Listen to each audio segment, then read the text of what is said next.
Hello, welcome back to another Critical Rocket. Today it's unexpected, it's another clan mech. For this one it's the Mad Dog, or as I prefer to call it, the Vulture. I always think that's a better name for it. This was the special for anyone who'd purchased a Masakari pack previously and they paid out for the Man O pack that's recently been announced. This was added Tuesday the 23rd September, so if you upgrade to a Man O pack now you get this mech. Injected into your account every day at 4 PM their time. And what a mech it is. It looks stunning, as you probably saw there from the mech lab. I think the only thing I can take away from it visually is the little guns are a bit, they seem a bit stubby compared to the original, but the rest of the mech looks fine. Unique cockpit as well. You may have seen the little gyroscope there, just sort of spinning away in the corner. No idea what that's for, but certainly adds I don't know, another unique flair to the Vulture. So a bit of a background on the mech. Popular clan mech in the invasion period. 60-ton heavy. It's relatively nimble and has an emphasis on support fire rolls. Basically the mech has a lot of high heat weaponry but high damage weaponry. As you can see, it's got 2 clan large pulse, 2 clan medium pulse and 2 clan LRM-20s.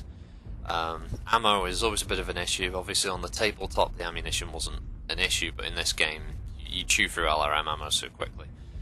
So running this in default you have to be really really careful with your shots, and it's also not particularly well armoured for a heavy. It relies more on the fact that it'll be allowing someone else to be taking all the shots to the face while you basically just sit there and lay into targets with your high heat energy weapons and plugging them with LRMs the whole time. So yeah, if you die hard trying to run this tabletop style, yeah, run it as a support mech. Do not try to go toe to toe with any other heavies or assaults. It won't end well. To be honest, I think you'd struggle against even some of the higher level mediums out there, even the inner sphere ones, because it's just that the mech just hasn't got the heat sinks to handle the amount that's generated. You pretty much have to fire the large pulses in single or chain fire, because firing them together is just too hot. So yeah, it's very hot, but it can do a lot of damage, and when used correctly it's quite effective, and I think this map kind of highlights pretty much its role in a nutshell. The majority of this match is pretty much just me stood up by this point and they just keep wandering into my line of fire and I just keep hitting them and hitting them and hitting them. So this isn't the most eventful match, but it's definitely, I think, a good example just to show you the heat issues it can have, but also its range damage potential. I do have to apologise, it's mostly night vision, but River City Night, what can I do? I did try to get several recordings of this. This was probably the best one, I think, that emphasised its role the best, and it was also one of the ones where I believe I get a kill. I have a hard time getting a kill with this mech, although I do really like it. It's not like I dislike this mech. I think it's probably one of the best looking clan mechs in the game now.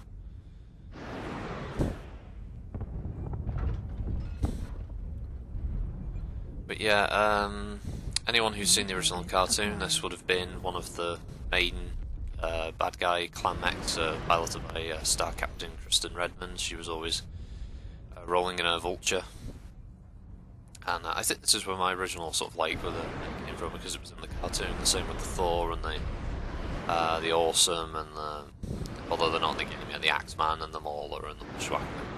I could have waited a while for those mechs, but yeah, this is pretty fun, pretty fun little mech. It does suffer from the other standard clan issues, low slung arms. So, you know, you're going to be firing, you're going to have to try and get a little higher up. If you take your shots, you're just going to end up firing lasers into the floor in front of you. Its speed is pretty good, I think it's 81 kph, which is pretty standard for clan top speeds. I don't know what its top speed is with speed tweak yet, but I'm going to guess it's somewhere in the high 80s, low 90s. So, you know, we can get a decent amount of speed out of there. But as you can see, I'm just firing the 2 large pulses at this point, and you can see that the heat is not dropping all that quickly. and with the LRMs firing intermittently, it does jump up pretty quick. It is a problem the mech's got. If anything, I would actually recommend probably rebuilding this. I found that the build I'm running it now with is 2 standard ER large, 2 standard ER mediums. We're keeping the LRM 20s because it frees up enough room to give me 2 extra double heat sinks and 2 tons of ammo and an extra ton of armour, which is pretty good. So I'll have to see how that runs. I mean, this mech is still fun. I do feel it was a bit cheeky of PGI to keep a mech like this back and make it basically a reward for spending, what was it, over $300? I think that was kind of bullshit of them, but whatever. I'm a mook, here I am, I've bought it. So I just love Battletech that much, so even if this is the weird, perverted version produced by PGI, it doesn't really quite fit all the Battletech's rules, but the mechs look phenomenal, and when it's good, the game is good. You always have good days and bad days. I think today for me in this Mad Dog was a bad day. I just I was getting wins, but I just wasn't getting any kills, and it was making filming this frustrating. But my kill, it's coming. Yes, I decided that I'll get a bit brave. I haven't taken much damage. I'm going to go after that dire wolf that saw behind the building. Fortunately for me, it was dead, so that wasn't going to be the kill. But I did see the summoner running under there. So after taking a brief look, and I think you see the dead dire wolf there.